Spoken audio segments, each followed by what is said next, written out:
I knew this was going to come up, and this is not an easy one today because of all the thoughts that people have post-feminism, and I get it.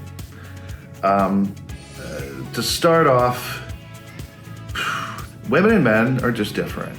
Women can have babies, men can't. There are just things about us that are different.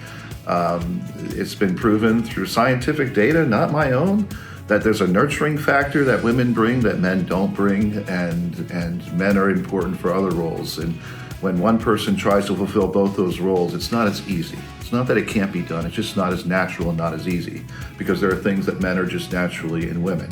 Now that comes from a belief in the scriptures first. Now remember, we're a church body that believes in the authority of scriptures. It also seems to infer in the scriptures that when it comes to roles of ministry, and especially the holy ministry of pastoral ministry, in the same text where women are talked about and all of that, it seems when it talks about that certain aspect of the holy ministry, it reserves it for men. I don't know why. God has a design or something like that, and I don't care to really defend it because I don't know what to do with it myself. It's just, I do believe in scriptures, and I do believe in scriptures because I don't want to take away anything that might start to chip away at my salvation in Jesus Christ alone. And so I struggle with it in this world. I have a very successful wife in the business world who questions this as well, and I'm not going to lie to you, it is a struggle. But there's also the role of creation, that Adam was created first and Eve was to be his helper, and that has also been used, and it seems that helper is not an equal in that relationship. But there's also things that we don't do.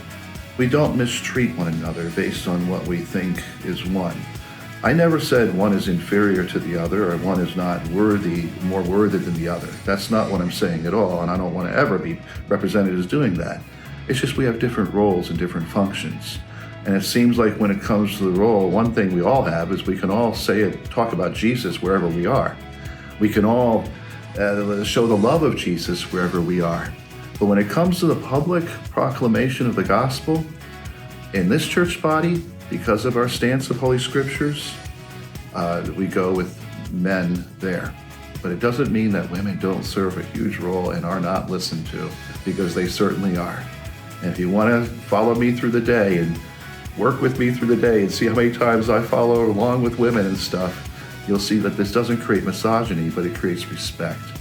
Respect because we stay out of one another's lanes and what we're to do as his people. I don't know if that solves all your questions or creates more, but it helps me and it helps my walk with Jesus.